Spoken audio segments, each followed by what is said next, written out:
আসসালামু আলাইকুম। আজ আমি আপনাদেরকে দেব ছেলেমেয়ে বশীকরণের একটা নজরবন্দি মন্ত্র। নজরবন্দি বলতে বোঝায় হচ্ছে চোখের দিকে তাকিয়ে কাউকে নজর করে ফেলা। মানে নজরবন্দি, নিজের নজর ফেলে কাউকে নিজের মহব্বতে বন্দি করে ফেলা। এটারই বলা হয় নজরবন্দি বশীকরণ। নজরবন্দি বশীকরণ যে একবার আয়ত্ত করে ফেলতে পারে, সে তার সামনে থাকা যে কোনো ব্যক্তিকে মুহূর্তের মধ্যে বশীভূত করার ক্ষমতা রাখে। ওই ক্ষমতাটা সে লাভ করে ফেলে। কিন্তু এটা একটু জটিল, এটা সিদ্ধ করাটা জটিল, প্রয়োগ করাটা সহজ। যাই হোক, প্রথম থেকে পুরো ভিডিওটা সবাই না টেনে শেষ পর্যন্ত দেখবেন। আমার চ্যানেলটা সাবস্ক্রাইব করবেন, লাইক কমেন্ট শেয়ার করবেন।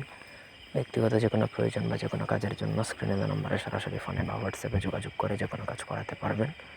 দেশে বা দেশের বাইরে থেকে পুরো ভিডিওটা সবাই না টেনে শেষ পর্যন্ত দেখবেন। মন্ত্র নজরে নজরবন্দি, চার নজরে বান্দি, নজর করে দেখেন আমার না দেখলে তোরে মরবিরে তুই পরাণ ফেটে।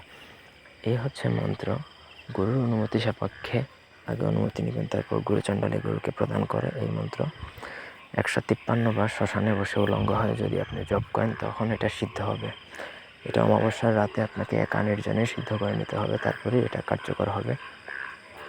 সিদ্ধ হয়ে যাওয়ার পর আপনি যখন কারোর উপর প্রয়োগ করবেন, তখন তার সামনে যেয়ে তার চোখের দিকে তাকিয়ে তার নাম সহকারে এই মন্ত্রটা পড়তে হবে। ঠিক আছে?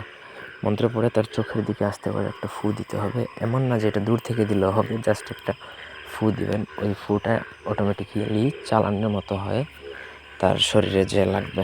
তার শরীরে বা তার চোখের দিকে তাকিয়ে মন্ত্র 7 বার পড়া মাত্রই সে কিন্তু আপনার প্রতি সম্মোহিত হয়ে যাবে, আকর্ষিত হয়ে যাবে, বশীভূত হয়ে যাবে। তখন আপনি তাকে দিয়ে যা খুশি তা করতে পারবেন। আপনি যে কোনো কথায় তাকে রাজি করাতে পারবেন, প্রেমের প্রস্তাবে রাজি করাতে পারবেন, ভালো মন্দ যে কোনো কাজে রাজি হবে।